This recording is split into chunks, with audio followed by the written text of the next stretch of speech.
The salah though, that is of special concern to the talib ilm after the fara'il, after the wajibat, ikhwan, is Qiyam Al Layl. Qiyam Al Layl.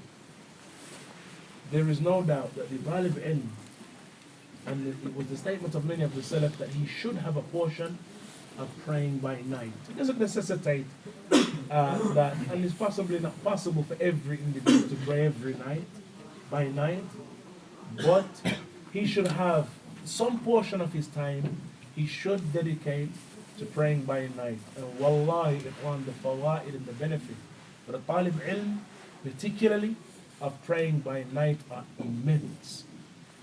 Those who have problems memorizing, those who have problems understanding, ikhwan, praying by night is from the greatest of affairs that will alleviate for an individual and remove from him the blocks in understanding, the blocks in seeking knowledge.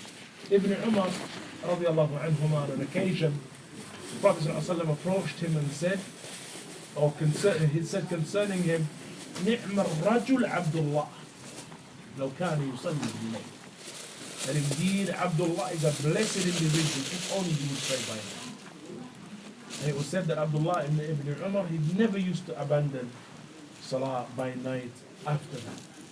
And there is something special, ikhwan, about making salah by night.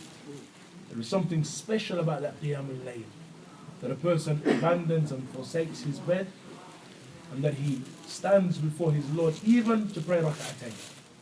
At that time, when everyone is asleep, and perhaps not even his family members know of him praying during that time, prior to Fajr. And then he raises his hands and makes dua. He asks Allah Azza wa Jal for the khair of the dunya and the khair of the hereafter. And he asks Allah Azza wa Jal to give him tawfiq as it relates to ilm. And that he makes the type of supplication that the A'imma used to make when they would make salah, or when they would drink Zamzam.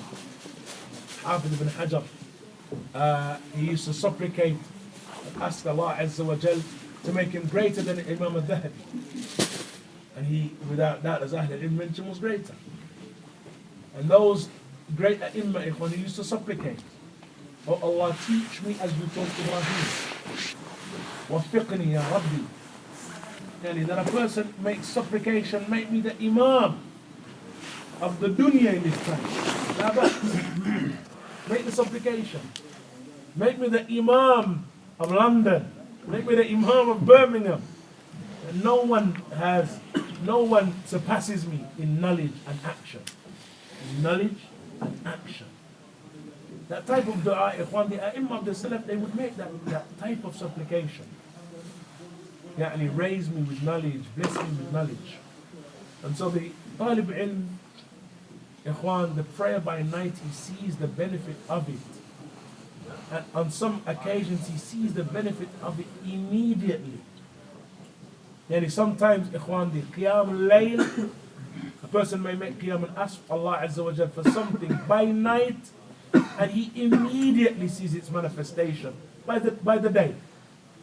And so the Qiyam Al Layl, ikhwan, is something that if one is able, even if it is rak'atayn, and ikhwan, the sad reality is, many of us are up at the time of Qiyam Al Layl, wasting time. Many of us are up, ikhwan, at the time of Qiyam Al Layl, wasting time. Either that we have a gathering of brothers and we're wasting time until Fajr, or individuals are playing PlayStation or Xbox, or individuals who are awake watching films or on the internet, wasting time.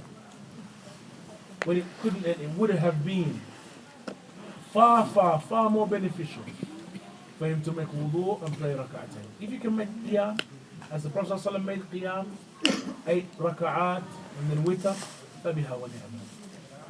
But just imagine, ikhwan, Allah Azza wa Jal, at that time, He sends to the lowest heaven and says, is there anyone that will ask of me that I may give him? Is there anyone that will seek forgiveness of me that I may forgive him? Hassan al-Basri was asked concerning why it is the one who makes Qiyam Al Layl, there is a brightness in his face, there is radiance in his face that you don't see with the one who does not make Qiyam Al Layl. Hassan al-Basri responded by saying, that is because of the fact that he was alone with Allah Azza wa Jal at a time when no one was standing before Allah except him. And so he benefited nur from his nur. He benefited light from his light.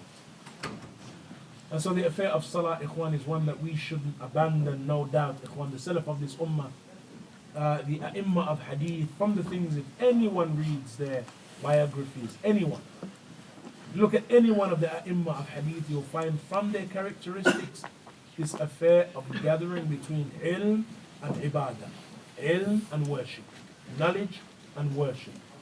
And they were not a people of knowledge alone and abandoned worship. Knowledge and worship.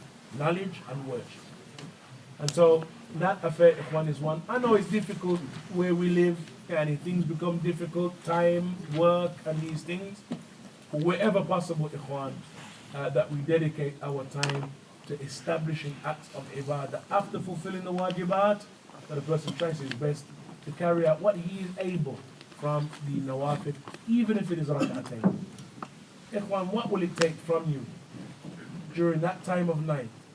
Mathalan, if a person rises to use the toilet by night, and it happens, and a person needs to use the toilet by night, so he rises, or he feels peckish, so he rises. Many of us do it, Ikhwan. He rises, and it just so happens to be an hour before Fajr. He rises, goes down to the kitchen and gets something to drink, and goes back to sleep. And then what would it have taken from him to make a quick wudu, and then go back to rest? And the person would have established Qiyam Al Layl. And one does not know what Allah Azza wa Jal would have given him from that one dua that he makes at that hour, that he makes at that time. And that's my advice to all of the brothers who apply to Medina and who are looking for that wasita, prince, anybody who can write them something special to get them in. Ikhwan, everything that you need to get in is before you.